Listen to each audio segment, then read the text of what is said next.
Muy buenos días para todos los hermanos que hoy, domingo 12 de mayo, se reúnen con nosotros la Federación Teosófica Interamericana.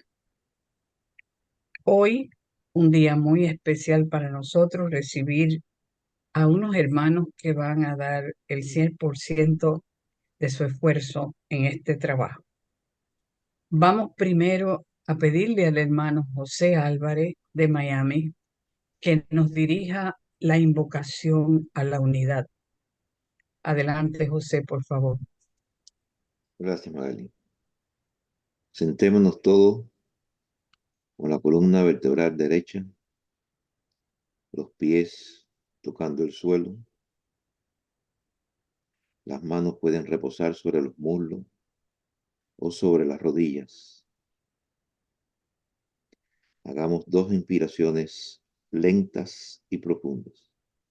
Y repitan detrás de mí en silencio cada frase que yo diga. Oh vida oculta que vibras en cada átomo. Oh luz oculta que brillas en cada criatura.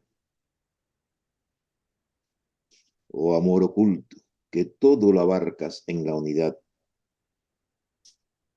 que cada ser que se sienta uno contigo, sepa que por lo tanto es también uno con todos los demás. Paz, paz, paz para todos los seres. Muy buenos días para todos. Como les dije antes, hoy un día muy especial, domingo 12 de mayo del 2024. Tenemos el privilegio de tener entre nosotros a unos hermanos que han dedicado su vida a investigar, como lo son el hermano Felipe de Castro y Rodolfo Gil Malagón. Recuerdo las palabras de la madre de Rodolfo, la que admiré mucho, doña Rosa. Siempre nos decía, si mi hijo pudiera entrar a las filas de la Sociedad Teosófica, fuera una oportunidad única que él estuviera. Al cabo de un tiempo nos hemos dado cuenta de la dedicación que el hermano Rodolfo pone en su trabajo. Y, y gracias, Rodolfo, por estar aquí en esa alma inquisidora que busca y busca e investiga para traernos lo que tú comprendes en el estudio. Así es que nuestra gratitud al servicio que le das a la Federación Teosófica Interamericana. A Felipe todos lo conocemos hoy por su quebranto de una bronquitis que tuvo. Está todavía muy afectado y su garganta muy débil por un catarro, pero tenemos una hermana voluntaria, una hermana maravillosa que está dispuesta siempre a cooperar y va a tratar de leer la ponencia para que el hermano Rodolfo vaya desarrollando. Y si el hermano Felipe en algún momento siente la inquietud de entrar, también lo podrá hacer porque su micrófono va a estar dispuesto a ese trabajo. Pero agradecemos a Emilce en este momento. Nuestra querida hermana Emilce es una estudiosa, una cooperadora y es miembro de la Sociedad Teosófica de Argentina. Así es que hoy, con mucho gusto, le doy los micrófonos a nuestros queridos hermanos que van a hacer este trabajo con todo el amor del mundo y toda la responsabilidad. Los micrófonos son de ustedes en este momento. Adelante. Muchas gracias, Magali. Buenas tardes a todos, hermanos y hermanas. Buenas noches para algunos de ustedes que ya el sol se les fue. Vamos a hablar de ciencia y teosofía. El tema de hoy es cómo la conciencia va despertando en los distintos planos de manifestación, desde el Pralaya al Manvantara. Intentaremos describir el camino de la conciencia desde la ideación cósmica o pensamiento divino hasta su manifestación en el hombre. la autoconciencia. En la teosofía se han recopilado esos conocimientos y se han escrito miles de páginas con definiciones relativas a la conciencia.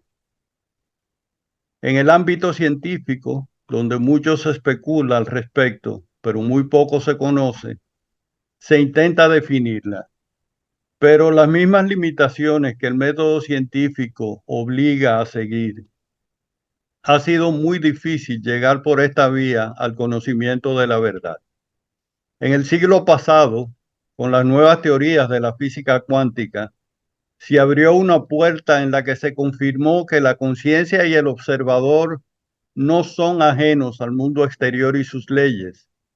Y mientras algunos científicos teorizan sobre el papel de la conciencia y su relación con el comportamiento de la materia y la energía, cada día surgen nuevos elementos que acercan el profundo conocimiento milenario al escéptico sistema científico, rompiendo las barreras que dividen uno del otro.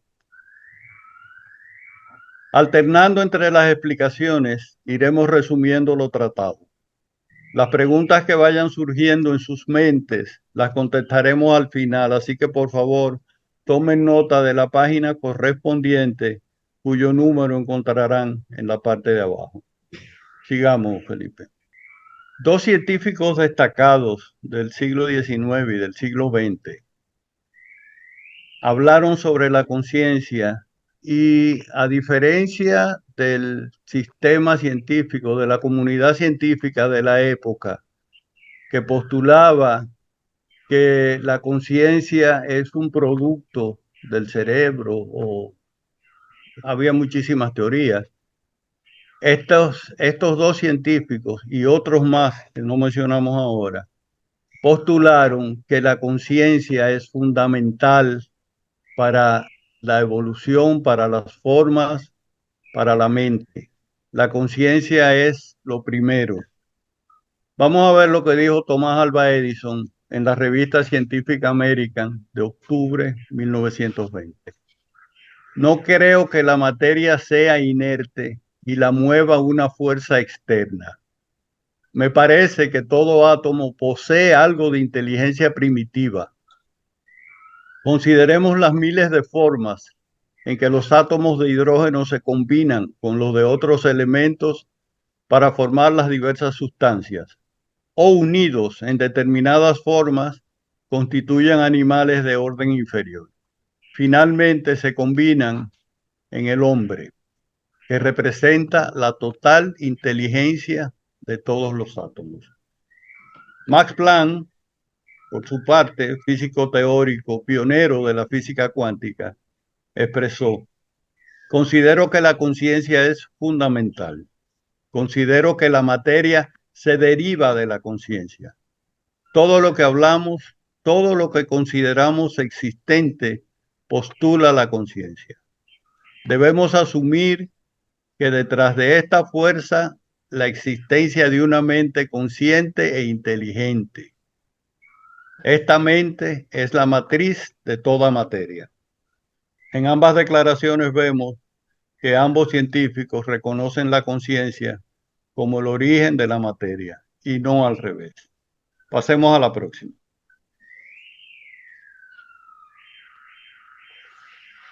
Para Brahman o para Brahman, la realidad una, lo absoluto, es el campo de la conciencia absoluta, aquella esencia que está fuera de toda relación con la existencia condicionada y de la cual la existencia consciente es un símbolo condicionado.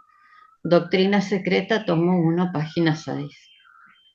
Para Brahman es lo supremo, como causa y lo no supremo como efecto. Como causa es el pensamiento eterno, impreso en la sustancia o espíritu materia en la eternidad. Este pensamiento se vuelve activo al principio de cada nuevo ciclo de vida y al manifestarse como lo no supremo, es decir, como efecto, se expresa como espíritu y como materia.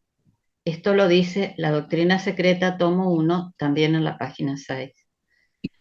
Es, como realidad sin segundo, el omni-inclusivo cosmos, o mejor dicho, el infinito, espacio cósmico, en el más elevado sentido espiritual. Es, en suma, el agregado colectivo del cosmos en su infinitud y eternidad.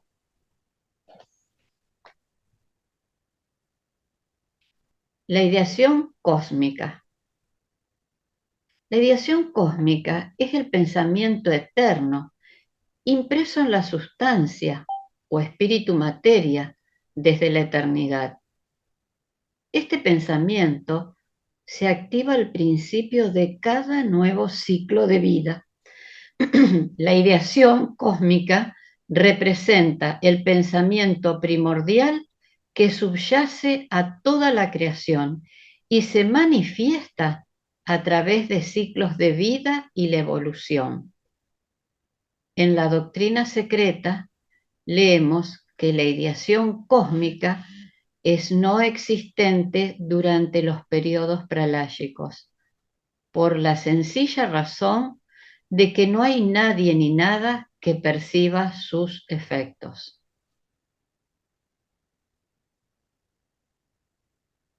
Sustancia cósmica. La ideación cósmica no podría manifestarse como conciencia individual separada de la sustancia cósmica. Akasha, pues solo por medio de un vehículo de materia surge esta conciencia como yo soy yo. Separada de la ideación cósmica, la sustancia cósmica permanecería como abstracción vacía y ninguna manifestación de conciencia podría seguirse. Eso lo dice la Doctrina Secreta en el tomo 1. No puede haber manifestación de conciencia, semiconciencia, ni siquiera intención consciente, excepto por medio del vehículo de la materia. Solo por medio de una agregación o construcción molecular surge el espíritu.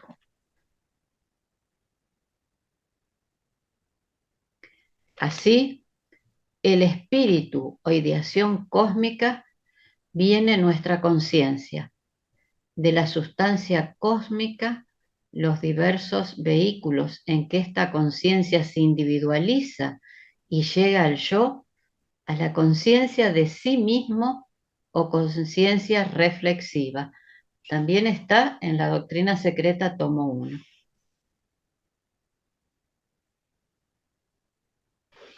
El micrófono.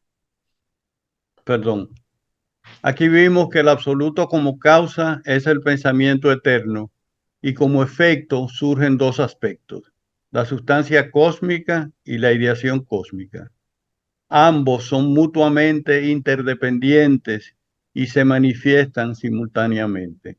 Sigamos, Felipe.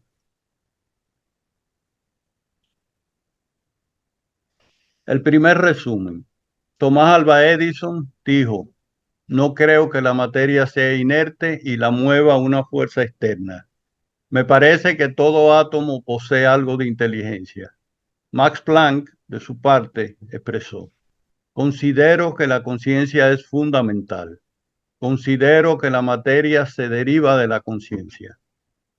Para Brahman, la realidad una, la absolutidad, es el campo de la conciencia absoluta, aquella esencia que está fuera de toda relación con la existencia condicionada. Para Brahman, como causa es el pensamiento eterno o ideación cósmica, impreso en la sustancia o espíritu materia en la eternidad. Pensamiento que se vuelve activo al principio de cada nuevo ciclo de vida. Como efecto, el pensamiento se expresa como espíritu y como materia. Separada de la sustancia cósmica, la ideación cósmica no podría manifestarse como conciencia individual, pues solo por medio de un vehículo de materia surge esta conciencia como yo soy yo, siendo necesaria una base física para enfocar un rayo de la mente universal. Del espíritu o ideación cósmica viene nuestra conciencia. De la sustancia cósmica, los diversos vehículos en que esta conciencia se individualiza y llega al yo, la conciencia reflexiva. Solo por medio de una agregación o construcción molecular surge el espíritu o la conciencia. Sigamos. Estancia 3, Esloka 1. La última vibración de la séptima eternidad se estremece a través de la infinitud. La madre se hincha expandiéndose desde adentro hacia afuera como el botón del loto. Esloka 2. La vibración se extiende, tocando con su veloz ala todo el universo y al germen que vive en la oscuridad. Oscuridad que alienta sobre las dormidas aguas de la vida. Esta vibración participa en las 3 etapas consecutivas de la manifestación, desde el Pralaya hasta el Manvantara. Veamos. La última vibración de la séptima eternidad estaba preordenada, no por ningún dios en particular, sino que tuvo lugar en virtud de la ley eterna e inmutable de los grandes periodos de actividad y reposo, llamados de un modo tan gráfico y al mismo tiempo tan poético los días y las noches de Brahma. La expansión de dentro a fuera de la madre, llamada por otra parte las aguas del espacio, la matriz universal, etc. No se refiere a la expansión de un pequeño centro o foco, sino que significa el desenvolvimiento de la subjetividad sin límite hacia una objetividad a sí mismo ilimitada, sin referencia a magnitud, limitación o área. También lo encontramos en la Doctrina Secreta, tomo 1, página 60. La última vibración de la séptima eternidad es mencionada varias veces en la Doctrina Secreta, pero sin dar explicaciones adicionales de su origen, aunque sí explica que se manifiesta desde el primer logos hasta el tercer logos, es decir, en las 3 etapas de la manifestación. Se refiere a un estado vibratorio que da inicio a la manifestación con el primer logos, representado gráficamente como el punto dentro del círculo blanco. Esto lo veremos más adelante. Luego hace vibrar el punto que se expande, dividiendo el círculo, y surgen los 2 aspectos de vida y forma, la primitiva dualidad. Esto es el segundo logos. En la próxima etapa, la vibración manifiesta esta dualidad en todo el universo, convirtiéndose en las 2 fuerzas opuestas, centrífuga y centrípeta, que despiertan el cosmos a la manifestación finita. Así vemos que esta vibración se transmite y transforma en las 3 etapas del proceso de manifestación, lo que nos lleva a pensar que esta vibración es la fuerza que activa el impulso manvantárico, despertando la ideación cósmica al nuevo amanecer. Como leemos en Simbolismo Arcaico en la página 32, el impulso manvantárico principia con el redespertar de la ideación cósmica, la mente universal, simultánea y paralelamente con la primitiva emersión de la sustancia cósmica. Esta vibración también está vinculada con Fohat. Dejamos estas ideas con ustedes para que reflexionemos sobre ellas y nos ayuden a completar el cuadro, a armar el rompecabezas.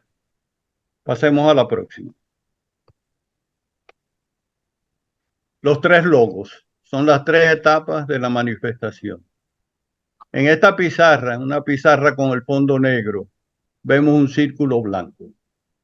Esto es o significa el cosmos, cosmos con K, en la eternidad. El espacio y la eternidad en Pralaya. El fondo negro representa para Abraham la conciencia absoluta, esa esencia que está fuera de toda relación con la existencia condicionada. Al ser blanca solo la superficie del disco y negro el fondo que lo rodea, muestra claramente que su plano es el único conocimiento, aunque todavía opaco y brumoso, que el hombre puede alcanzar. En este plano se originan las manifestaciones manvantáricas, porque en esta alma es donde dormita durante el pralaya el pensamiento divino, en el cual reposa oculto el plan de todas las cosmogonías y teogonías futuras. Este párrafo lo vemos en el proemio de la doctrina secreta. Pasemos a la próxima. El punto en el disco, la última vibración de la séptima eternidad. Le llaman Oeaohu, el uno, el padre madre de los dioses. Este es el primer logos inmanifestado. La primera diferenciación en las manifestaciones periódicas de la naturaleza siempre eterna, sin sexo e infinita, aditi en aquello, el punto en el disco o el espacio potencial dentro del espacio abstracto. Esto también lo vemos en el proemio de la doctrina secreta. La última vibración de la séptima eternidad es lo primero que anuncia el amanecer, y es esta última vibración la que es sinónimo del logos inmanifestado en el tiempo de la radiación primordial. Es padre-madre potencialmente, y cuando el segundo logo, este vino logo sin S, emana al tercero, se ha convertido en la Virgen Madre. Esto lo leemos en los manuscritos perdidos de la Logia Blavatsky. La razón de que el logo no tenga S puede ser un error de impresión. La materia que se apropia el logos en esta etapa está todavía latente y creemos que esa latencia es en el punto dentro del círculo. Ese es el logos latente apropiándose de todo lo demás. Seguimos, por favor.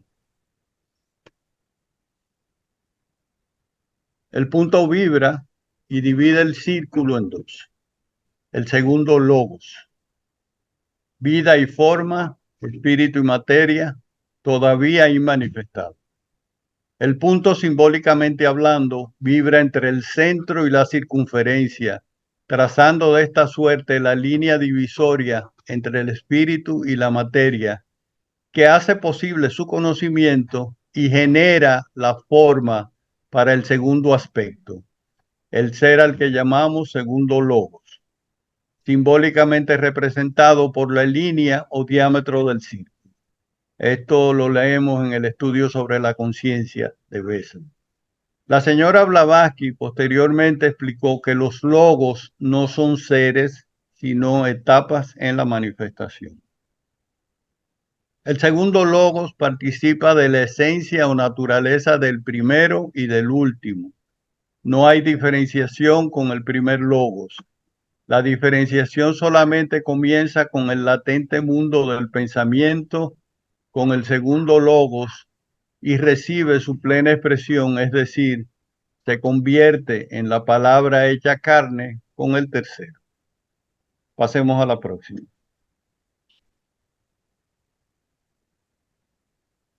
El punto y la línea vibran en ángulos rectos, forman una cruz. El tercer logos, ya manifestado, se le llama Virgen Madre. El punto y la línea vibran y giran, formando en el interior del círculo la cruz que procede del Padre y del Hijo, aunque en el orden del divino desenvolvimiento es el tercer logos, Es el que primero se manifiesta externamente de los dos planos superiores. Estudio sobre la conciencia de la señora Besa. Cuando el diámetro horizontal se cruza por uno vertical, el símbolo se convierte en la cruz mundana. La humanidad ha alcanzado su tercera raza raíz. Este es el signo que representa el origen de la vida humana. Cuando desaparece la circunferencia y queda únicamente la cruz, este signo simboliza que la caída del hombre en la materia se ha realizado ya y que comienza la cuarta raza. Esto lo leemos en el proemio de la doctrina secreta.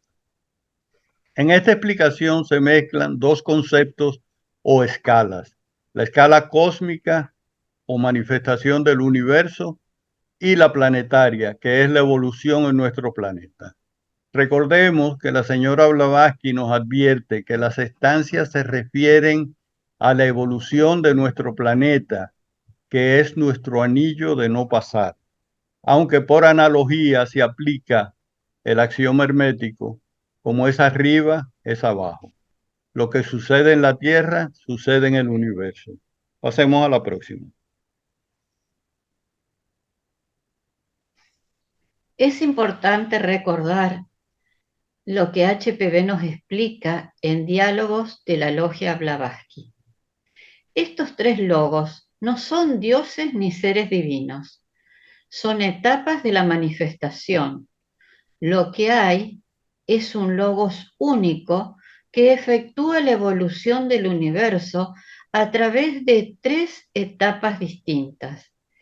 Y luego, no se trata de ningún tipo de ser, entidad o persona divina, sino más bien la vida universal misma, que responde y actúa bajo el impulso inherente de la ley inmutable. Esta ley se refiere a la ley de los ciclos en su aspecto del gran aliento. El segundo resumen: las tres etapas de la manifestación, los tres logos. La última vibración de la séptima eternidad es lo primero que anuncia el amanecer.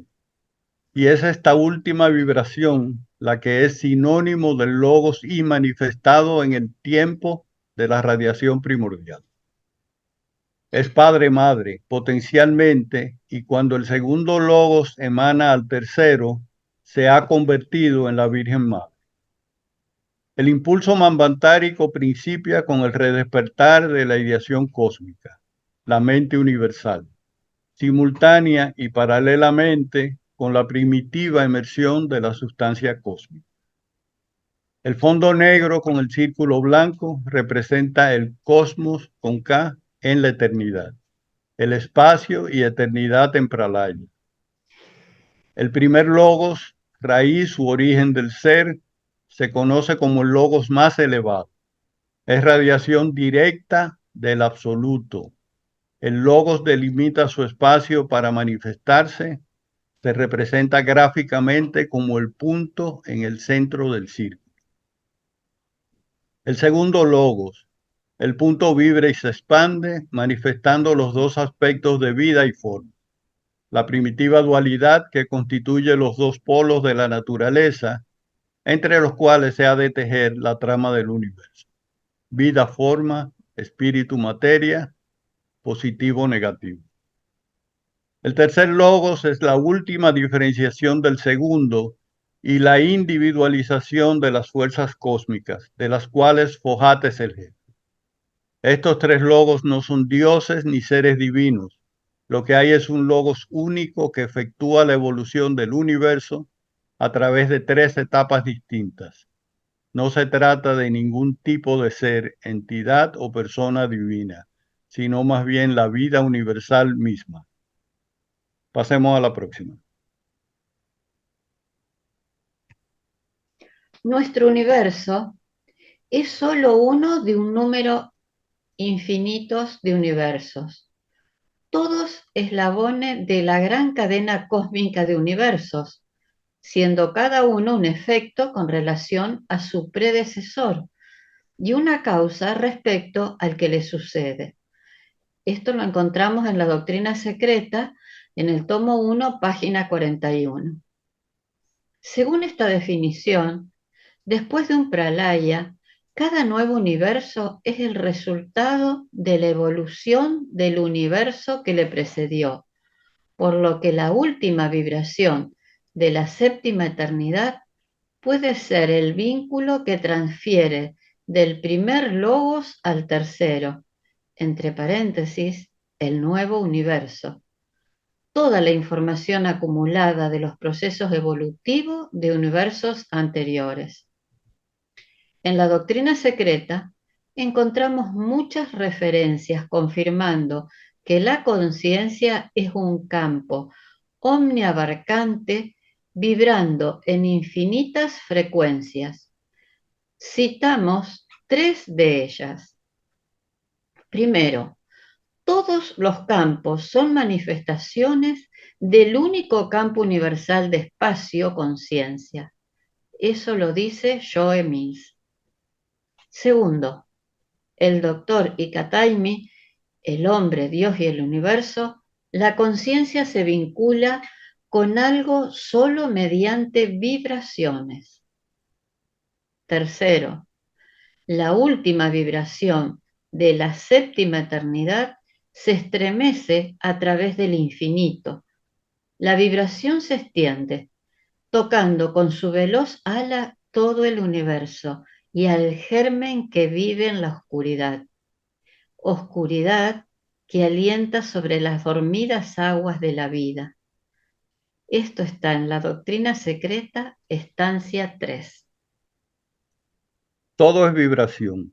Nuestros cuerpos o vehículos vibran en las frecuencias que producen nuestros pensamientos, deseos, sentimientos y acciones. Si queremos acceder a los planos superiores, los que llamamos espirituales, debemos vibrar en las frecuencias de esos planos. Este viaje de ascenso lo iniciamos cambiando nuestros pensamientos y deseos, esos que están orientados a satisfacer nuestro propio yo, y sustituyéndolos por deseos altruistas. La más simple y mejor definición de altruista es todo lo que beneficie a los demás y no perjudique a nadie. Esto suena muy fácil decirlo, pero es posiblemente uno de los procesos más complicados, más complejos que tenemos por delante para avanzar en nuestra evolución. Se trata del control de nuestros pensamientos, el control de manas inferior o kama manas. Pasemos a la próxima. Los lipikas proyectan en la objetividad desde la pasiva mente universal el plan ideal del universo, sobre el cual los constructores reconstruyen el cosmos después de cada pralaya. También lo encontramos en la Doctrina Secreta, tomo 1, página 98. Los lipikas proceden de Mahat y en la Cábala se les llama los 4 ángeles registradores. La estancia 4, Sloka 6, llama a los lipikas los 7 segundos, es decir, la jerarquía que emana tras los 7 primordiales. Luego, los segundos 7, que son los lipikas, producidos por los 3, palabra, voz y espíritu. Al estar los 7 primordiales en el plano manifestado más elevado, frecuentemente denominado el tercero, los lipikas aparecen en el 4º plano, el más alto de nuestra cadena planetaria. Los lipikas están en el plano correspondiente al plano más alto de nuestra cadena de globos. La frase anterior se refiere a que toda la ideación cósmica, es decir, el plan ideal del universo, es grabada por los lipikas en las tablillas invisibles de la luz astral, de la cual los constructores toman los prototipos para construir toda la diversidad de formas del universo físico manifestado. Esto nos da una idea de la importancia de los Lipika, que son una de las jerarquías más complejas que existen, según dice la señora Blavatsky. Nos da la idea de su importancia y de que es un tema que debemos de investigar y profundizar por su influencia en toda la manifestación. Pasemos a la próxima, por favor.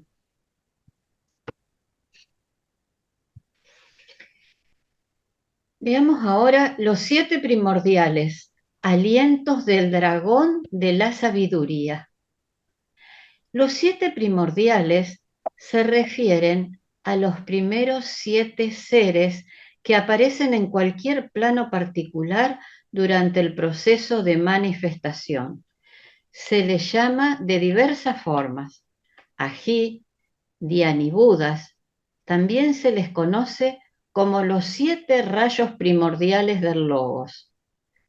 En la Doctrina Secreta, tomo 1, página 108, vemos que los 7 primordiales se muestran dirigiendo a Fohat en el proceso de manifestación. Los 7 primordiales, los primeros 7 alientos del dragón de la sabiduría, producen a su vez, a partir de sus santos alientos circungiratorios, el torbellino ardiente. Luego dice, hacen de él el mensajero de su voluntad. Este torbellino ardiente se manifiesta como las 2 fuerzas contrarias, la centrípeta y la centrífuga. Estas 2 fuerzas se conocen como Fohat, la energía dinámica que actúa como el mensajero de la ideación cósmica.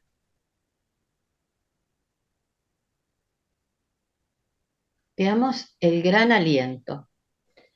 La aparición y desaparición del universo se describen como la expiración e inspiración del gran aliento, que es eterno y que siendo movimiento es uno de los 3 aspectos de lo absoluto, siendo los otros 2 el espacio abstracto y la duración. Cuando usamos los términos padre, madre e hijo, los 2 primeros son la fuerza centrífuga y centrípeta, y su producto es el hijo, el universo. En nuestra presentación anterior titulada ¿Cómo surge la vida?, mencionamos esta frase que nos vemos obligados a repetir. El poder activo, el eterno movimiento perpetuo del gran aliento, despierta el cosmos a la aurora de cada nuevo período, poniéndolo en movimiento por medio de las 2 fuerzas contrarias, centrípeta y centrífuga, que son lo masculino y lo femenino, lo positivo y negativo, lo físico, lo espiritual, constituyendo las 2 fuerzas primordial una.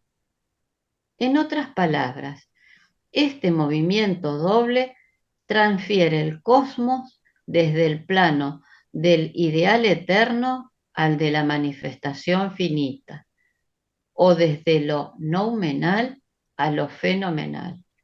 Esto lo vemos en la Doctrina Secreta en Cosmogénesis. Bien, los 3 aspectos de lo absoluto son el movimiento, que es el gran aliento, el espacio abstracto y la duración.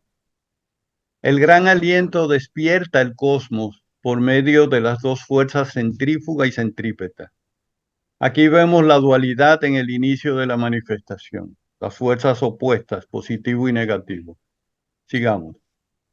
La última vibración de la séptima eternidad Puede ser el vínculo que transfiere del pralaya al nuevo universo toda la información acumulada de los procesos evolutivos de universos anteriores. Los lipika proyectan en la objetividad desde la pasiva mente universal el plan ideal del universo, sobre el cual los constructores reconstruyen el cosmos después de cada pralaya. Los lipika proceden de Mahat. El anillo no se pasa significa el círculo, los límites dentro de los cuales está contenida la conciencia de los seres que están bajo el dominio de la ilusión de la separación. Los 7 primordiales se refiere a los primeros 7 seres que aparecen en cualquier plano particular durante el proceso de manifestación. Se les llama de diversas formas, se conocen como los Aji o Dhyani Budas. El eterno movimiento perpetuo del gran aliento despierta el cosmos a la aurora de cada nuevo período, poniéndolo en movimiento por medio de las 2 fuerzas contrarias, la centrípeta y la centrífuga, que son lo masculino y lo femenino, positivo y negativo. Este movimiento doble transfiere el cosmos desde el plano del ideal eterno al de la manifestación finita, o desde lo noumenal a lo fenomenal, desde el pralaya hasta el manvantara. Cuando usamos los términos padre, madre e hijo, los 2 primeros son las fuerzas centrífuga y centrípeta, y su producto es el hijo, el universo. Nuestro universo es solo uno de un número infinito de universos, todos eslabones de la gran cadena cósmica de universos, siendo cada uno un efecto con relación a su predecesor y una causa respecto al que le sucede. Sigamos.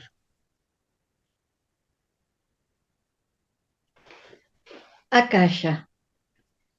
Después de un pralaya, ya sea el mayor, ya sea el menor, este último dejando a los mundos en statu quo, lo primero que despierta la vida activa es el plástico Akasha, el padre-madre, el espíritu y el alma del éter, o sea, el plano del círculo. Esto lo encontramos en la Doctrina Secreta, tomo 1, página 78. Ahora veamos Mula Prakriti, la sustancia primordial, raíz de la materia. Es la base del Upadi, o vehículo, de todos los fenómenos, sean físicos, psíquicos o mentales. Es el principio del que irradia el Akasha. Eso lo encontramos en la Doctrina Secreta, tomo 1, página 93. Ahora veamos Mahat, la inteligencia universal. No es otro que el Logos, puesto que se le llama Ishvara, Brahma. Él es, en resumen, el creador o la mente divina en operación creativa, la causa de todas las causas. Esto está en la Doctrina Secreta, tomo 1, página 244. Mahat, en la interpretación esotérica, es en realidad el tercer logos o la síntesis de los 7 rayos creadores, los 7 logos. Él es el primogénito. Mahat es la entidad suprema del cosmos. Más allá de Mahat, no hay otra entidad más divina. Está constituida por Sukshuma, o el grado insuperablemente sutil de la materia. También lo encontramos en la Doctrina Secreta, volumen 6, página 180. En la filosofía puránica es el primer producto de la naturaleza radical o pradana, o sea, el Mula Prakriti. Veamos Fohat. Fohat es el principio animador que electriza cada átomo haciéndole entrar en la vida. La unidad que enlaza todas las energías cósmicas, tanto en los planos invisibles como en los manifestados. Esto está en la Doctrina Secreta, tomo 1, página 314. Vibrando en el seno de la sustancia inerte, Fojat le impulsa la actividad y guía sus primarias diferenciaciones en todos los 7 planos de conciencia cósmica. Esto lo dice en la Doctrina Secreta, tomo 2, Simbolismo Arcaico, página 32. Bien, resumen número 4. Después de un pralaya, ya sea el mayor o el menor, lo primero que despierta la vida activa es el plástico akasha, el espacio. La Doctrina Secreta, tomo 1, en la página 78. Mahat es el primer producto de akasha. Mahat es la inteligencia universal cuya propiedad característica es Buddhi. Mahat es la entidad suprema del cosmos. Más allá de Mahat no hay otra entidad más divina. Él es el primogénito. Fojat viene de Mahat y es el reflejo de la mente universal. La síntesis de los 7 constructores, creadores o cosmocrátores. Es el medio inteligente, el poder directivo de toda manifestación, el pensamiento divino transmitido y hecho manifiesto por medio de los Dhyan Chohans. Fojat es el principio animador que electriza cada átomo, haciéndole entrar en la vida, la eminente unidad que enlaza todas las energías cósmicas, tanto en los planos invisibles como en los manifestados. Fojat impulsa la actividad, la sustancia manifestada, o akasha, y guía sus primarias diferenciaciones en todos los 7 planos de la conciencia cósmica, poniendo en acción la ley de evolución cósmica y haciendo brotar todos los diversos estados del ser. Digamos. Definiciones de conciencia. Conciencia, según la psicología, es la capacidad propia de los seres humanos de reconocerse a sí mismos, de tener conocimiento y percepción de su propia existencia y de su entorno. Así, una persona consciente es aquella que tiene conocimiento de lo que ocurre consigo y en su entorno, mientras que la inconsciencia supone que la persona no sea capaz de percibir lo que sucede ni lo que le pasa a su alrededor. En neurociencia, conciencia se compone de sensación y percepción. La sensación es el procesamiento de estímulos físicos por los sistemas sensoriales, mientras que la percepción es la organización e interpretación de esa información que permite a un individuo obtener una comprensión del mundo. En filosofía, se considera la conciencia como la facultad humana por la cual uno decide actuar de acuerdo a su libre albedrío, en función de la conciencia del bien y del mal que se tenga. Aquí, la conciencia es un término vinculado a la moral y la ética. En teosofía, la autoconciencia o conciencia del yo también se conoce como ahankara o principio en virtud del cual adquirimos el sentimiento de la propia personalidad o autoconciencia. La teosofía plantea que esta conciencia individual es un rayo indisolublemente unido a la conciencia universal y empuja a las formas a evolucionar dentro de un esquema jerárquico que se inicia en el átomo hasta llegar al universo como un todo. La conciencia encarnada puede ser, como dice Gibson, el conocimiento adquirido por la observación y la experiencia, pero la conciencia desencarnada es causa y no efecto. Esto lo vemos en la Doctrina Secreta, tomo 6, página 19.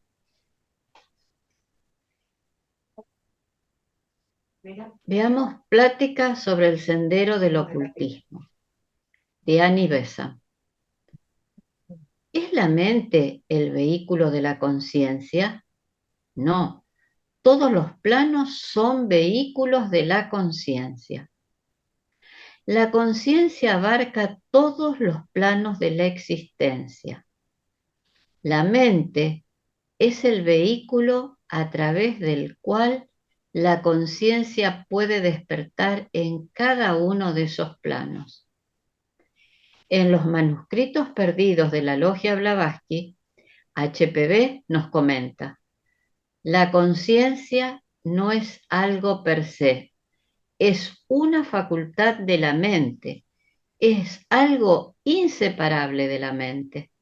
Eso está en el compendio de la Doctrina Secreta, página 45.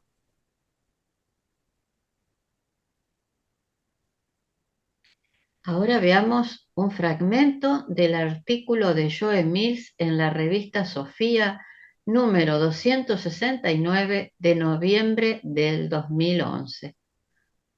Se considera que todos los campos son manifestaciones del único campo universal de espacio-conciencia. Y de la misma manera, todas las energías que activan los diferentes campos, entre paréntesis, planos de naturaleza, se encuentran en el espectro continuo de Foucault. Esta energía básica, universal, son las frecuencias vibratorias que se manifiestan en ese espectro continuo de Foucault, activando los distintos planos desde los sutiles campos espirituales a los densos planos materiales o físicos. Digamos,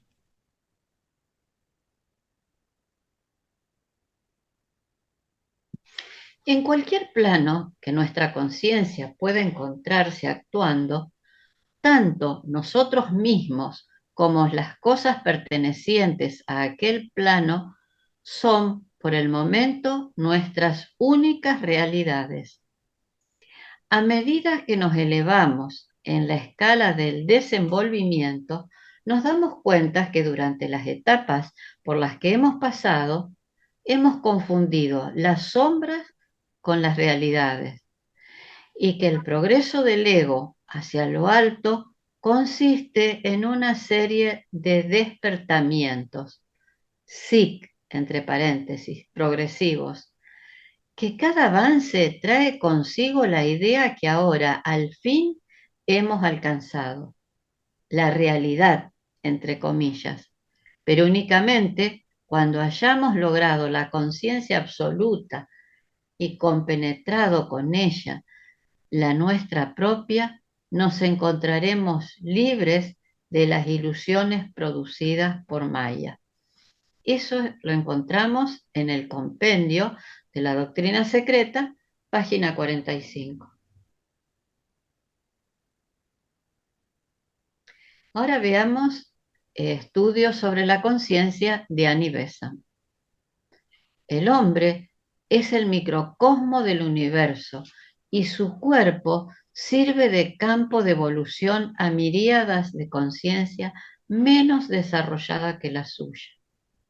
Cada célula corporal está compuesta de miríadas de vidas infinitesimales, cada una de ellas con su propia conciencia germinal y gobernadas y organizadas por la incipiente conciencia de la célula, que a su vez está gobernada y organizada por la céntrica conciencia directora, cuyo mecanismo funcional para este efecto es el sistema nervioso.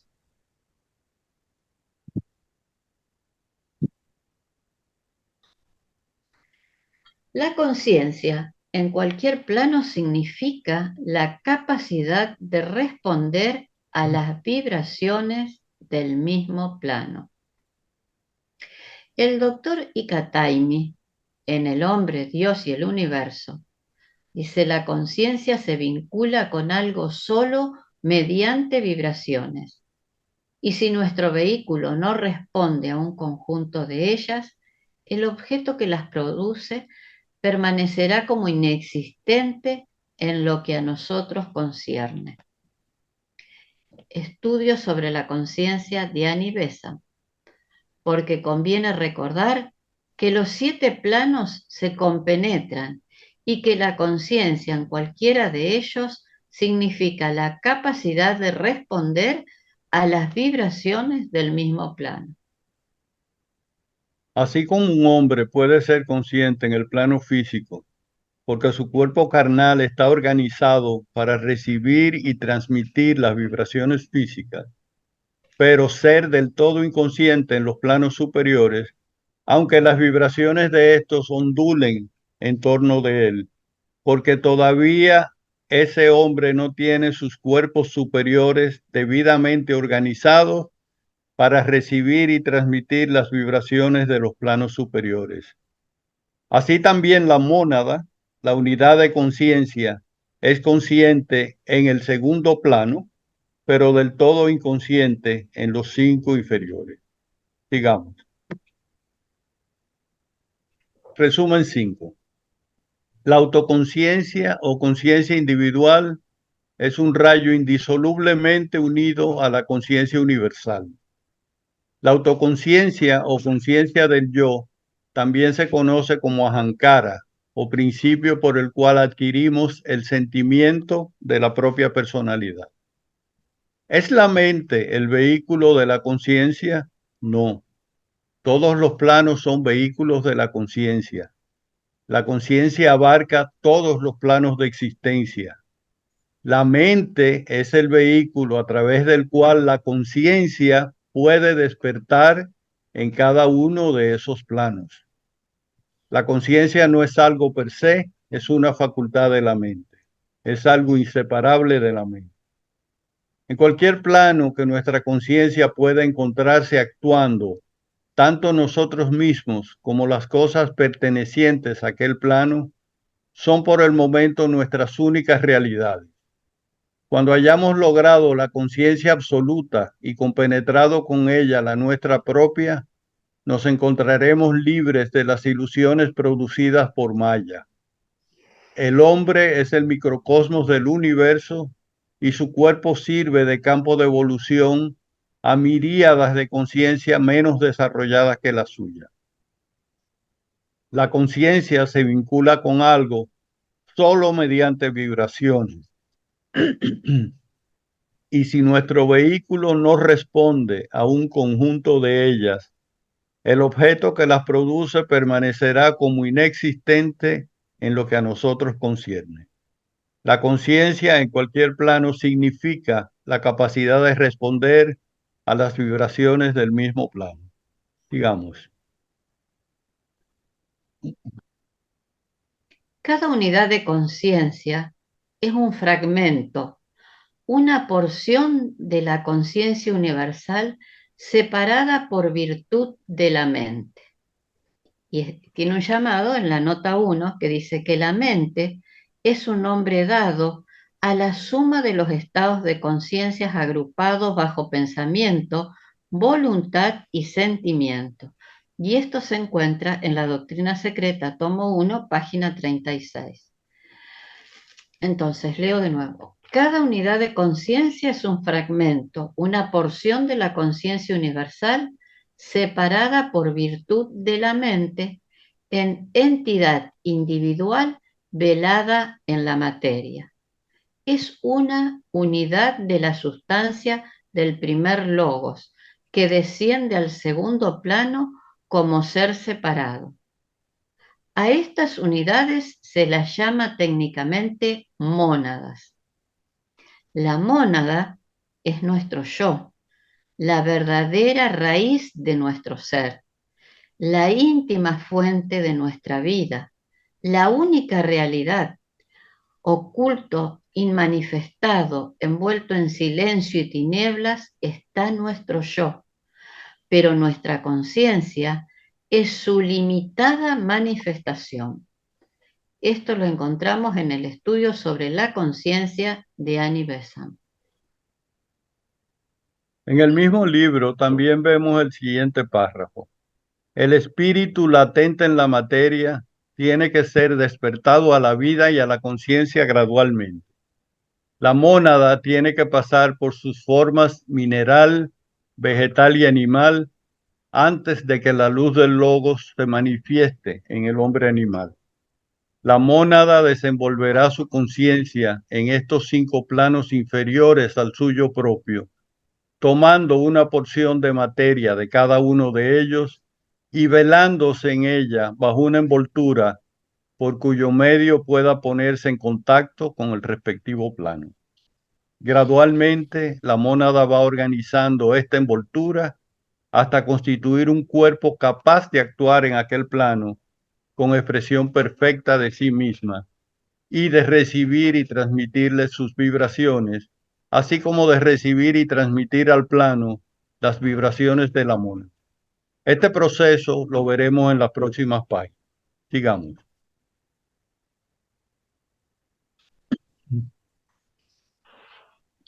Prana es la estimulante energía del uno y para nosotros es la vida del logos. En el plano físico, el prana es energía modalizada, entre paréntesis SIG, en las diversas manifestaciones de electricidad, calor, luz, magnetismo, etc., que pueden transmutarse unas en otras porque esencialmente son una sola. Cuando el prana se le apropia a un ser, es el individual aliento de vida en el más estricto sentido de la palabra. Cuando la corriente pránica del plano astral, con su atributo de sensibilidad, se entremezcla con la corriente pránica del plano físico, comienza la formación de un nuevo dispositivo de materia, o sea, el tejido nervioso, que tiene por fundamento una célula que en histología se conoce como neurona precursora, cuyo desarrollo consiste en cambios internos y en incrementos de la materia celular, que acaba por constituir una cortícula, entre paréntesis, sí, una cortícula medular en forma de hilos o fibras. Eso está en Estudios sobre la conciencia de Annie Besant en la página 48. La neurona precursora experimenta una serie de divisiones celulares para producir una población de células que les llaman neuroblastos. Estas seguirán dividiéndose, generando distintas células nerviosas.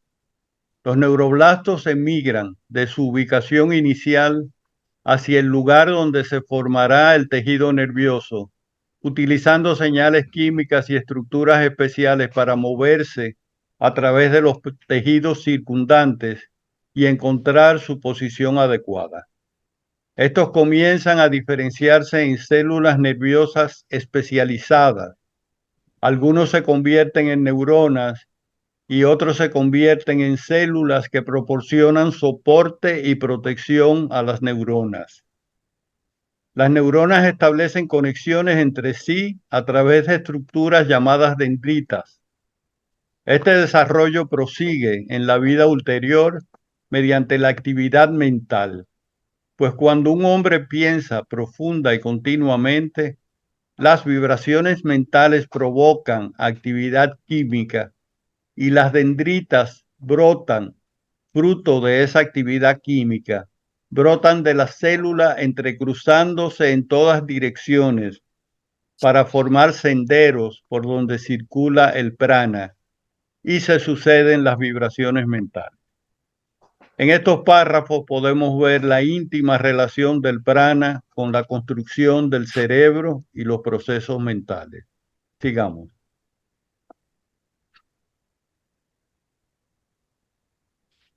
Extracto del estudio sobre la conciencia de Annie Besant.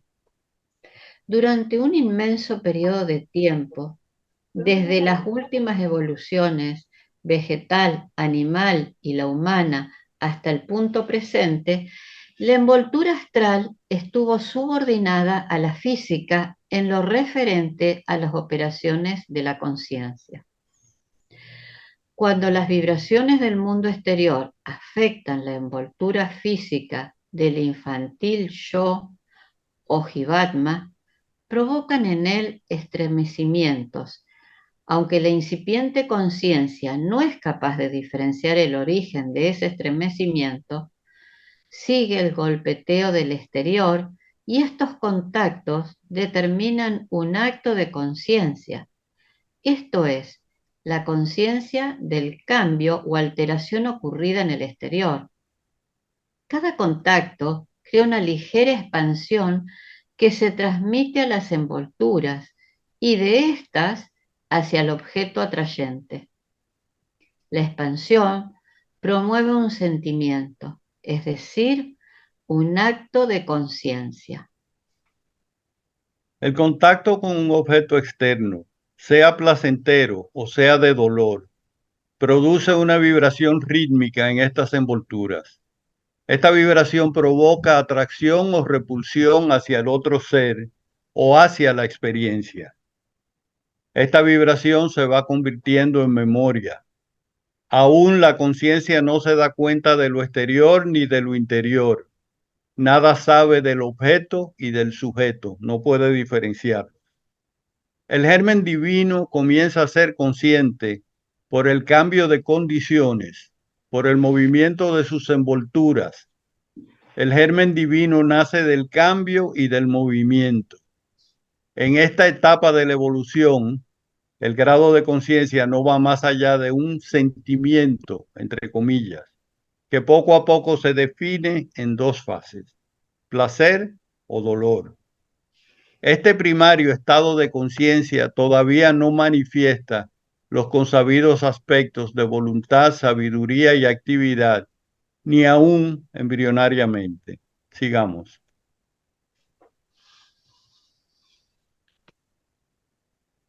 A medida que los aspectos de placer y dolor se establecen más definidamente en la conciencia, dan lugar a los tres aspectos, pues al extinguirse el placer, como continuidad de la atracción persistente en la conciencia, un recuerdo que se transmuta en vago y palpitante movimiento hacia ella, muy indefinido para llamarlo esfuerzo, pero que incita a mantener y retener la sensación placentera. Análogamente, al extinguirse el dolor, queda como continuidad de la repulsión un recuerdo que se convierte en vago movimiento de repugnancia. Así, la memoria del placer y del dolor pasados es germen del aspecto pensamiento. El ansia de experimentar de nuevo el placer o rehuir del dolor es germen del aspecto deseo. Y el movimiento estimulado por la memoria y el ansia es germen del aspecto actividad. De esta suerte, la conciencia, originariamente totalizada por el sentimiento, se diferencia en sus tres aspectos: pensamiento, deseo y actividad, repitiéndose en ella mínimamente el proceso cósmico en que la divinidad trina surge de la existencia una. Aquí, lo mismo que siempre, tiene aplicación el aforismo hermético: como es arriba, es abajo. Este sentimiento de lo exterior surge por necesidad en el cuerpo físico. Como punto de contacto entre la permanente conciencia y la cambiante batahola o ruido externo, hasta llegar poco a poco a la percepción de otros y por consiguiente a la de sí misma o del yo en oposición a los otros. Entonces se percata la conciencia de las cosas exteriores en vez de percibir tan solo los cambios, y reconoce que los cambios están en sí misma y que las cosas están fuera de sí misma. Ha nacido la autoconciencia, la conciencia del yo. Pasemos a la última.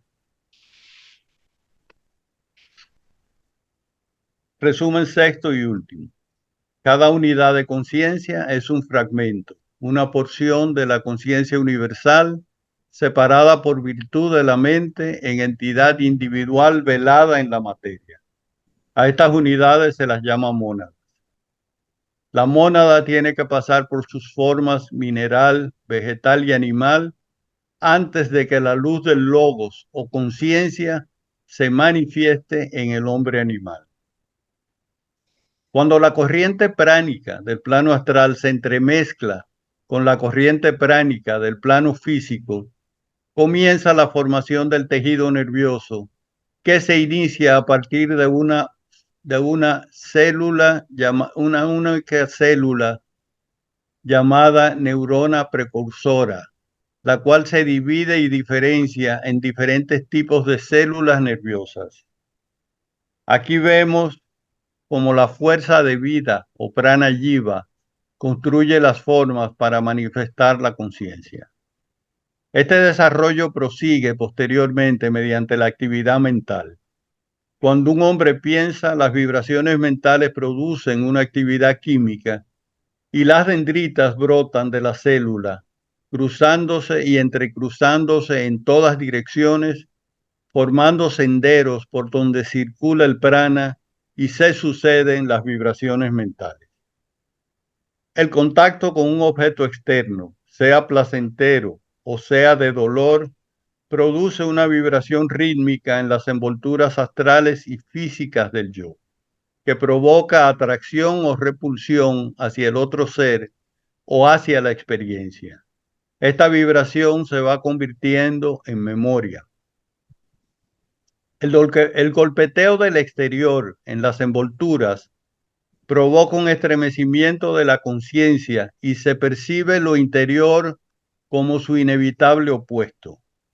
Este sentimiento de lo exterior surge en el cuerpo físico como punto de contacto entre la permanente conciencia y la cambiante batahola o ruido, llegando poco a poco a la percepción de otros y por consiguiente a la de sí mismo o del yo en oposición a los otros.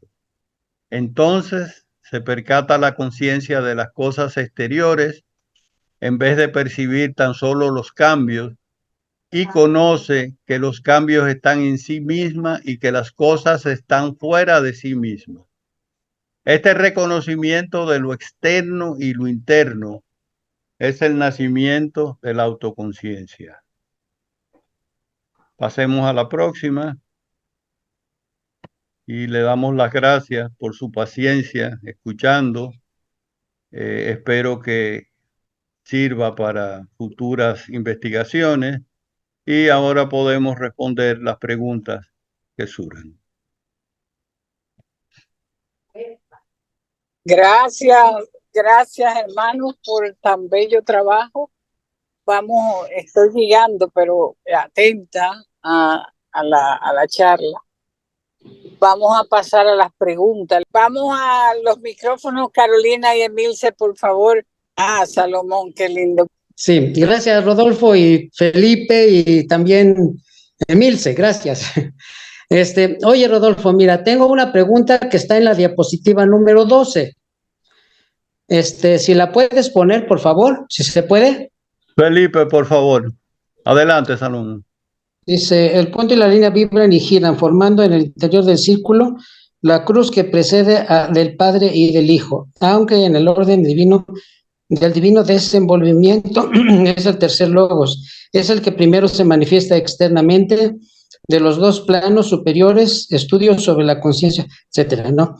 Bueno, yo me refiero especialmente a que habla también del humano, del desarrollo humano, pero apenas si se está formando Apenas si está el fondo negro, luego el círculo blanco, luego el punto, luego la raya horizontal que es espíritu materia, ¿no? Y luego la vertical que es Mahat. Pero ya se está hablando del humano. No entiendo por qué ya se está hablando del humano si apenas es el inicio de la manifestación. No sé si me explico, Rodolfo. Sí, es correcto, Rodolfo, te explica muy bien. Mira, yo lo expliqué de la siguiente forma. La señora Blavatsky nos dice que cuando hablamos de la manifestación y cuando hablamos de los logos y cuando hablamos de todo, nos referimos a nuestro sistema solar. Es decir, hay dos escalas. En esta presentación hay dos escalas.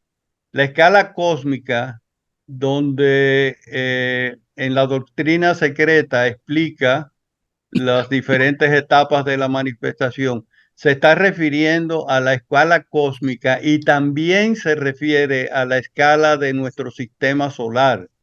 Entonces, sí tienes razón, ahí hay una supuesta confusión entre una y otra.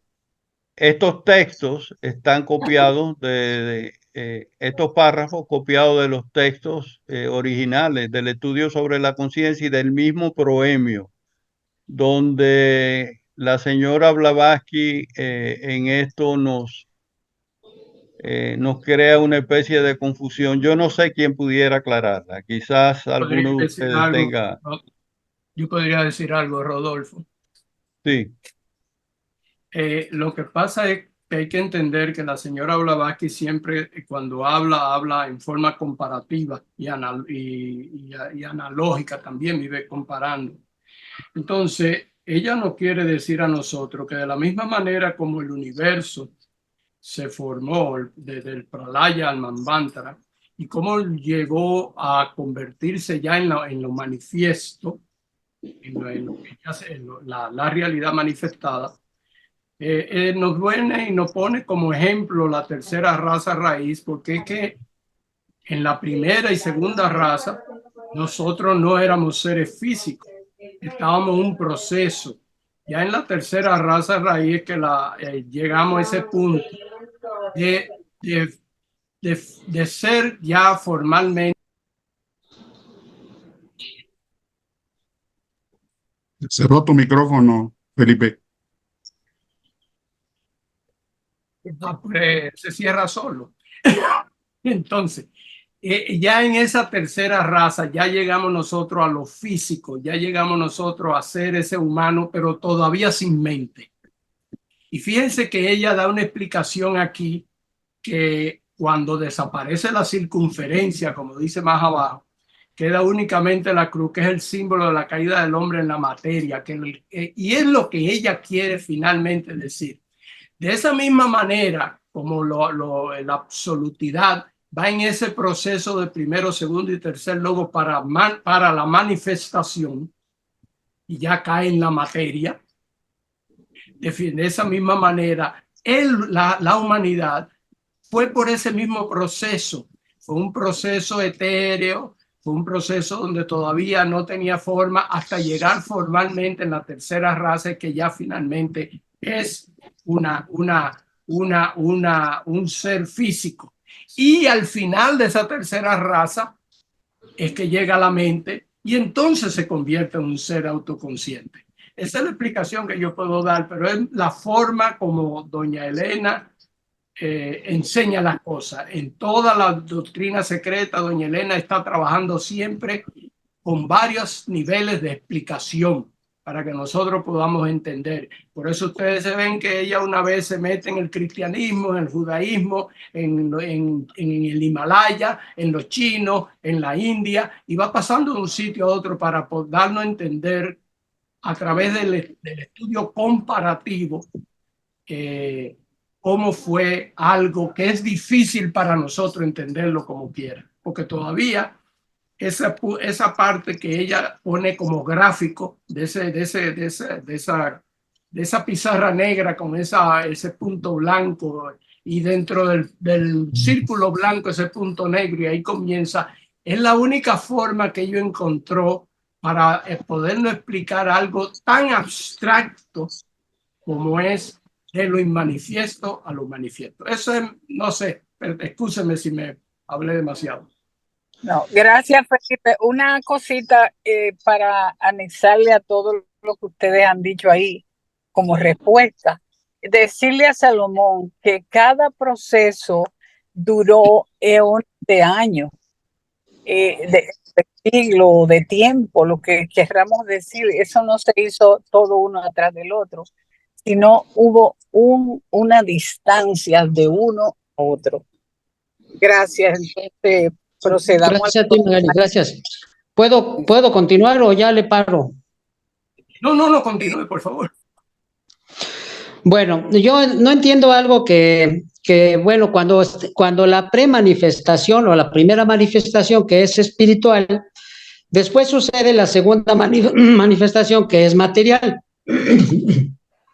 Entonces, mi pregunta es, desde la manifestación física, pues la formación del cosmos, no con K, sino con C, toda esa manifestación física son mónadas o no, o se le llama mónadas hasta que digamos salen no sé cómo explicarlo muy bien, pero salen del absoluto esas chispas que posteriormente en el plano del planeta Tierra se van a desarrollar desde los elementales y pasa por todos los reinos hasta llegar al humano.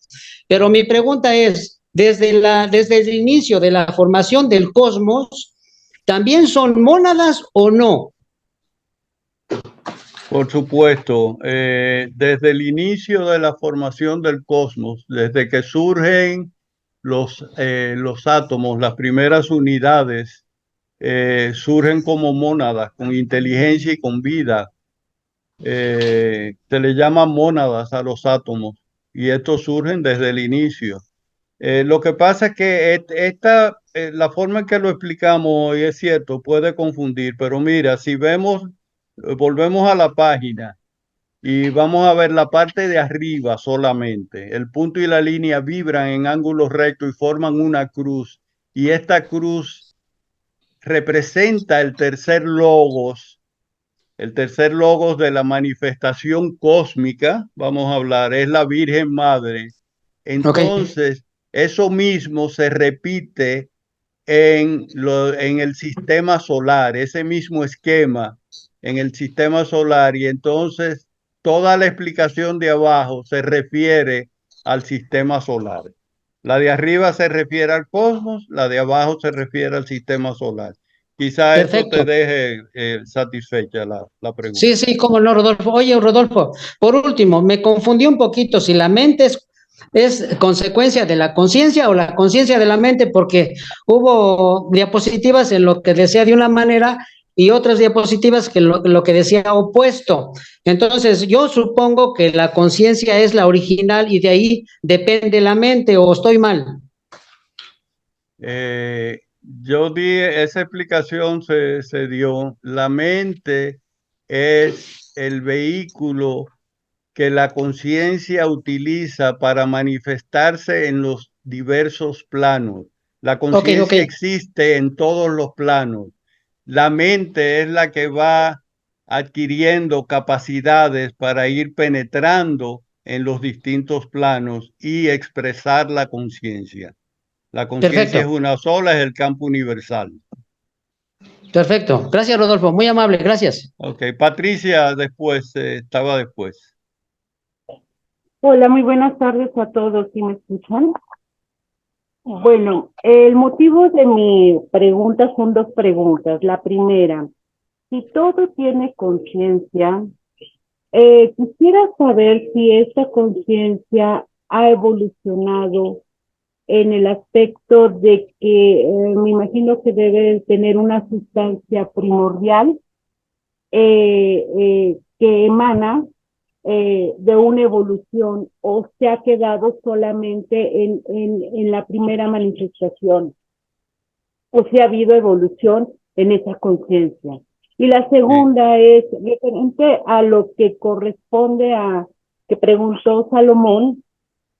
Ahorita, ¿en qué aspecto estamos vibrando en lo que serían las diapositivas de la señora Blavatsky? En este momento que somos quinta raza raíz. Gracias. Bien, la respuesta para la primera es si nos vamos a Felipe, a la 15, por favor. Y ahí, en la 15 dice, nuestro universo es solo un número, solo uno de un número infinito de universos. Cada uno es un efecto con relación a su predecesor y una causa respecto al que le sucede. En este Manvantara, todas las mónadas están adquiriendo conocimiento nuevo y están despertando en los distintos planos de conciencia y llevando esas vibraciones de experiencia que se han adquirido, llevándola a esos planos de conciencia. Recordemos que en una parte de la charla hablamos de que la mónada eleva sus vibraciones para participar de los planos superiores. La mónada está en un plano superior, pero la mónada va despertando a través de sus vehículos físicos, astrales, camamanas, vehículo mental, va despertando en cada plano de conciencia.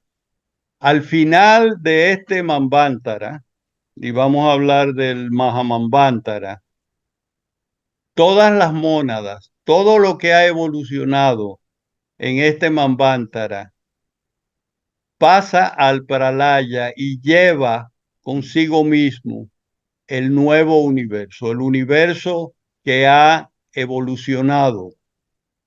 El universo ha evolucionado en todos sus planos, los planos físicos y en los planos espirituales. Entonces, en el Pralaya, ese universo espera el nuevo despertar y cuando surge como un nuevo universo más evolucionado, o sea, el mismo universo que pasó del Manvantara al Pralaya con su nivel de evolución obtenido durante todo el proceso del Manvantara. No sé si lo confundí un poco, quizá no lo supe explicar bien, pero sí, el universo como un todo evoluciona y aprende y adquiere nuevas experiencias y la conciencia se va expandiendo más y más. Y ese universo, cuando entra en Pralaya, vuelve y surge como un nuevo universo y comienza de nuevo el proceso de evolución de todas las unidades que conforman ese nuevo universo. Entonces, sí, la evolución es un proceso que no se detiene nunca, es eterno y la conciencia va cambiando de un universo a otro durante los Manvantaras. Habría que agregarle, Rodolfo, que como dijo Salomón, o Salomón más o menos lo dejó dicho, todo este proceso de manifestación e inmanifestación, Pralaya, Manvantara, todo esto es simple y llanamente para que la mónada pueda evolucionar. Una pregunta más, Patricia, perdón, dentro de lo mismo. Entonces, el desarrollo que tiene la evolución de la conciencia es llegar a una autoconciencia en cada individuo, de ser más verdadero y más auténtico en forma material y espiritual, y más que nada más espiritual. Gracias. Y gracias Sí. por la explicación. Sí, Patricia, sí, la autoconciencia es una parte del proceso de la evolución. La autoconciencia es la evolución humana, pero recordemos que la evolución humana es solamente un escalón en el proceso de las mónadas evolucionando. Las mónadas suben y bajan, como dice en la escalera de Jacob. Y la autoconciencia es solo una parte del proceso. O sea, con la autoconciencia es que el hombre se hace responsable, adquiere el libre albedrío y esa autoconciencia debe llevar al hombre, al ser humano, debe llevarlo a escalar los distintos niveles de conciencia, desde el plano físico hasta los niveles altos espirituales. Quizás eso te sirve como respuesta. Muchas gracias, que tengan buena. Adelante, Richard, por favor. Buenas, ¿cómo están? Bien. Ah, yo quería sacarse un poco. ¿Me escuchan bien, no? ¿Se me Sí, te escuchan? escuchamos. Ya. Sí, Bueno, la pregunta. Sí, perfectamente. Quería sacarlos un poco del marco de esta exposición. Sin embargo, creo que es interesante acrecentar esto. ¿La dualidad existe? Creo que no. Lo que existe es una realidad. Es el paso intermedio entre lo claro y lo oscuro. Es ahí donde nosotros vivimos. Toda nuestra vida que pasa entre lo claro y lo oscuro, es el intermedio. Es una tercera realidad presente de evolución. La evolución, en la evolución nunca se alcanza la luz, nunca se alcanza la oscuridad. Siempre está más allá en la evolución. Sí, creo que es correcto. La evolución nunca termina. Es un proceso que se va a lo infinito y sigue de Pralaya, Manvantara, sigue siempre. Es decir, que la meta nunca se alcanza. En realidad, en la oscuridad, en plenitud o en la luz, son otros los que viven, no nosotros. Es más, nosotros solo somos aprendices. Tenemos que tener conciencia de la oscuridad y la luz. Pero nosotros no convivimos en él. Solo somos aprendices. Un fuerte abrazo. Los quiero mucho. Permiso. Gracias, Richard. Adelante, Marlon. Gracias. Muchas gracias, Carolina, y gracias al hermano Rodolfo y a Emilce y al hermano Felipe. La pregunta que yo tengo, hermano, es que quería consultarle cuál es la edición de la cual sacó las notas o las citas de la doctrina secreta. No, repítela, por favor. ¿Cuál es? La edición de la cual Sí. sacaron las citas de la doctrina secreta. Esa es la versión, creo que es la de Pasadena, de PDF. Ok. Es la última versión, una que compartió Martín hace unos meses. Eso era, hermano. Gracias. Sí, sí. Adelante, Enrique Choi. Sí, gracias. Quería mencionar un verso del Bhagavad Gita donde Krishna le dice a Arjuna qué es lo que tiene que hacer para, digamos, lograr la autorrealización, ¿no? Y esto va a dar una idea de por qué, digamos, el jiva, los seres humanos no logran, digamos, desapegarse de este mundo material que no nos permite ingresar a esa parte suprema, ¿no? Dice Krishna, le dice a Arjuna, dice: te prometo porque te amo, que si fijas tu pensamiento en mí y me amas, me adoras y me ofreces sacrificios, arrodillándote ante mí, te unirás conmigo. O sea, ¿qué quiere decir esto? O sea, que el jiva sigue apegado a su parte, digamos, material, ¿no? Entonces, el trascender, digamos, nuestra parte humana, llegar, digamos, hasta el mismo Atma, solamente se va a llegar a través del desapego total de lo ilusorio, ¿no? De Anatman. O sea, ¿qué es lo real, no? ¿Qué es lo ilusorio? Pero eso va a tomar muchas vidas, ¿no? Muchas austeridades, muchas prácticas, ¿no?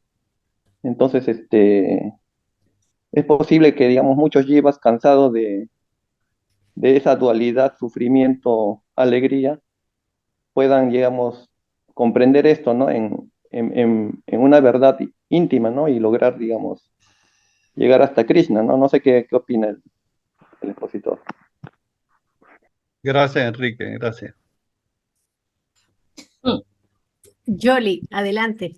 He estado a punto de ponerme o no, pero bueno, yo quería hablar de la conciencia.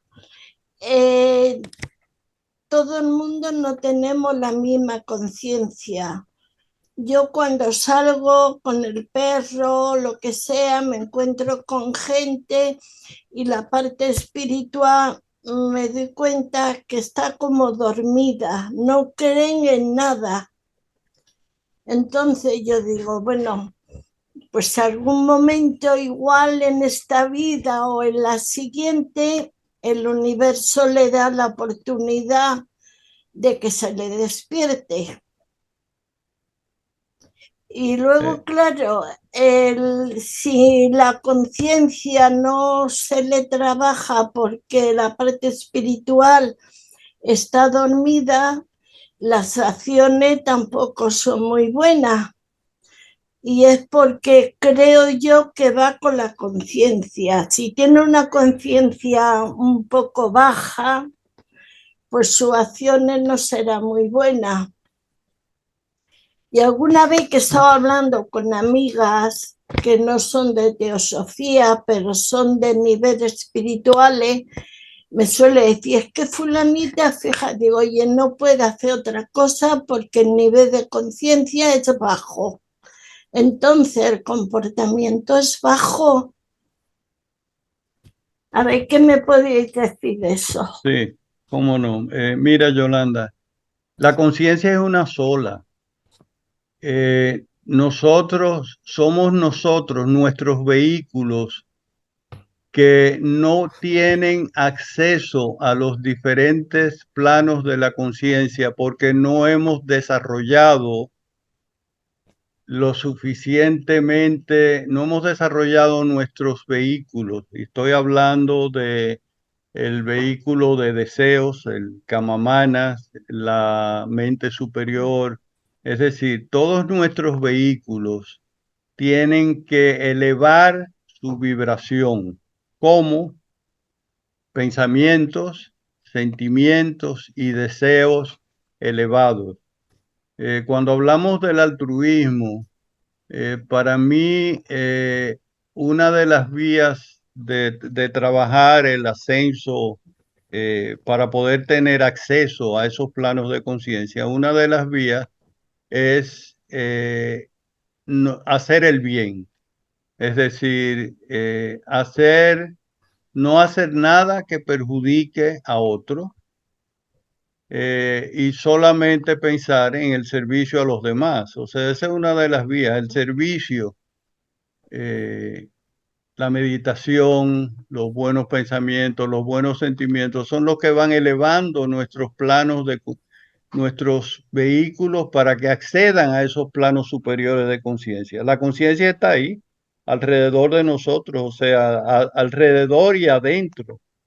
La conciencia es omnipresente. Somos nosotros los que no vibramos en la frecuencia necesaria para acceder a esos niveles. No sé si esto te dio la respuesta. Espero que sí. A ver, yo tengo amigas o conocidas, familia, que creen que nace, pasa la infancia, luego son mayores, se casa, se muere y ahí acabó todo. Pues yo eso creo que la parte espiritual está dormida, porque con la parte espiritual la tenemos todo el mundo. Está dormida, pues igual el universo le pone cualquier cosa para que despierte. Me figuro.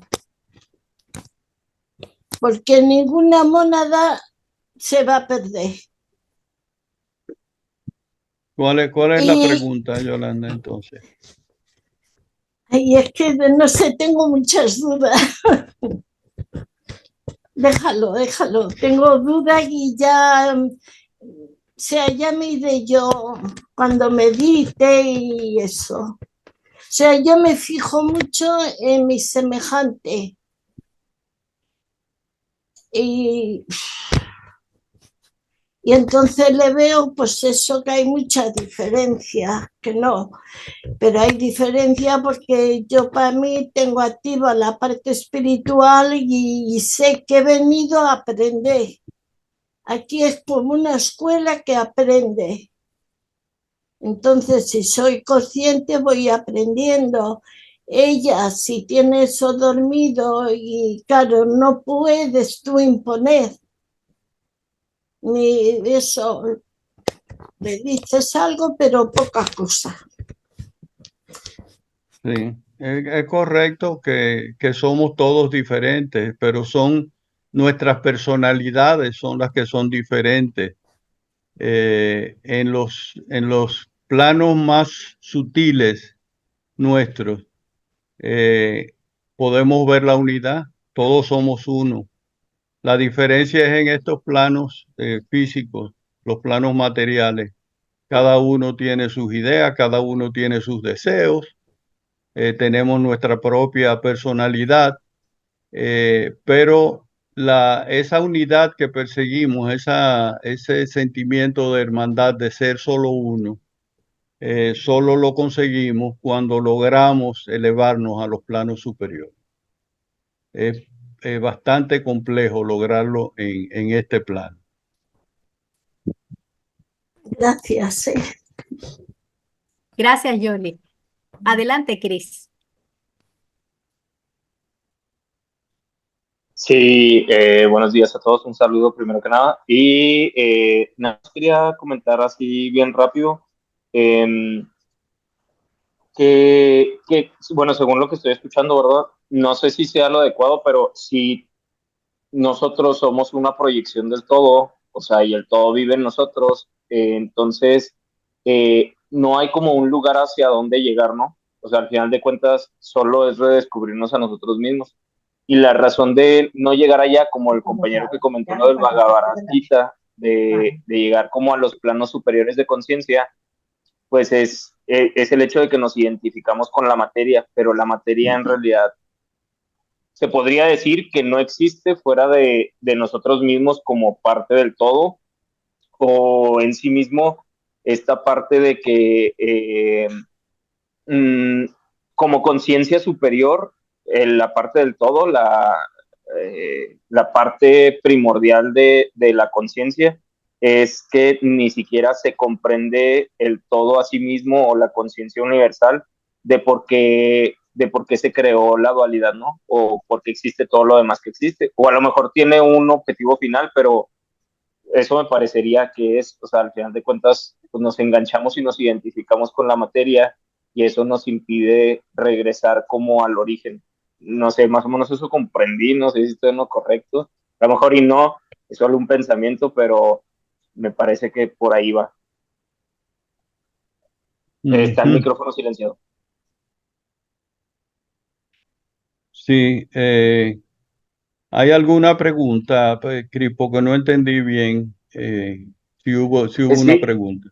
Sí. o sea, mi duda es como la parte que comentan de la conciencia, de subir los niveles de conciencia, es como no podemos lograr llegar o sea, es pregunta de si es así, llegar a la comunión con el todo original o la conciencia superior, si no es a través de desidentificarnos de la materia. Mira, dice la doctrina secreta, dice la señora Blavatsky, que todos llegaremos a ser dioses, todos llegaremos a ser Dhyani Buda. La pregunta es, ¿cuándo será eso? O sea, ¿hasta dónde? Nosotros estamos en la mitad de los procesos de la evolución humana. Nosotros nos quedan por delante cuántos globos y cuántas razas y cuántos Estamos planetas. Estamos en la cuarta ronda, Sí. cuarto globo y quinta raza. O sea, nos quedan 2 razas para llegar al globo siguiente. Nos quedan muchos globos, muchas razas todavía en esta 4ª ronda. Y nos falta la 5ª ronda, la 6ª ronda y la 7ª ronda. O sea, hay mucho tiempo. Sí, bueno, la evolución del Buda, dicen que el Buda era de la 6ª raza, quizás sería de la 7ª. Estamos hablando de Sakyamuni, y cada uno de nosotros tiene un grado de evolución.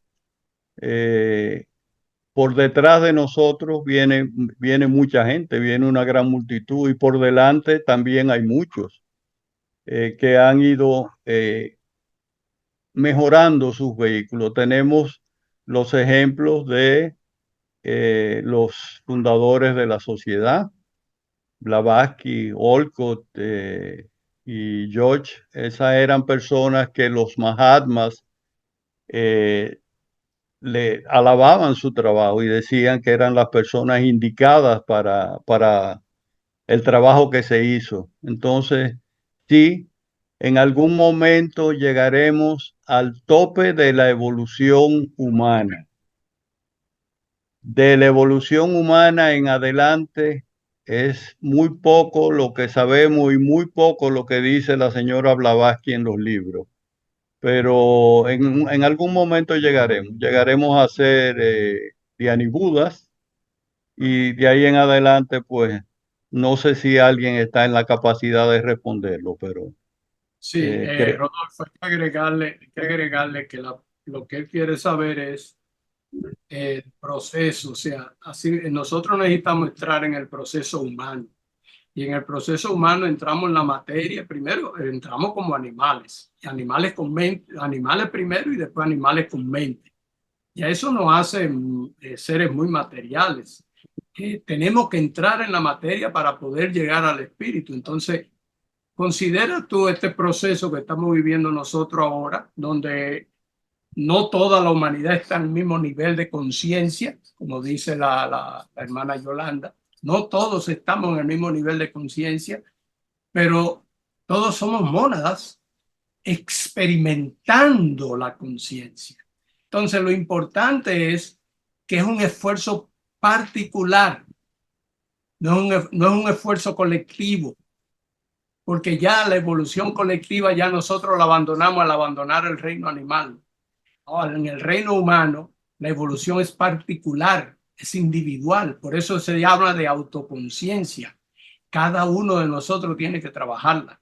Cada ser humano tiene que trabajarla. Y cada ser humano, como dice la señora Yolanda o la hermana Yolanda, va a despertar en algún momento, tal vez no sea en esta vida, será en la próxima, en cualquiera, porque en algún momento nosotros despertamos.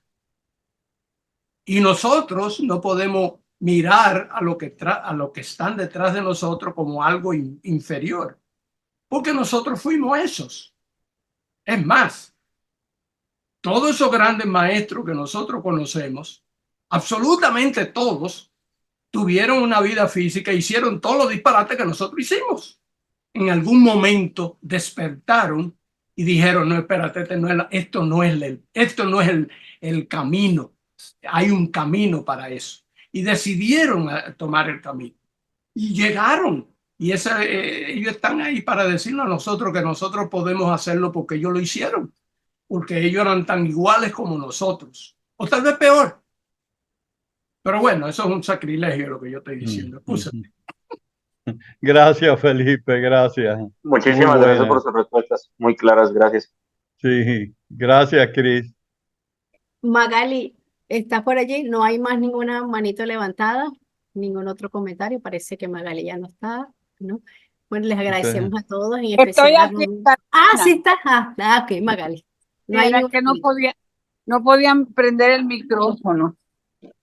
Rodolfo, gracias por todo ese trabajo. Felipe, gracias por la dedicación. A Emilce, 1.000.000 de gracias. A Emilce Gufante. A todos ustedes, porque cada domingo esto es una realidad. Así es que pasen un día bonito y nos vemos el próximo domingo. Gracias a todos. Muchas gracias a todos. Gracias.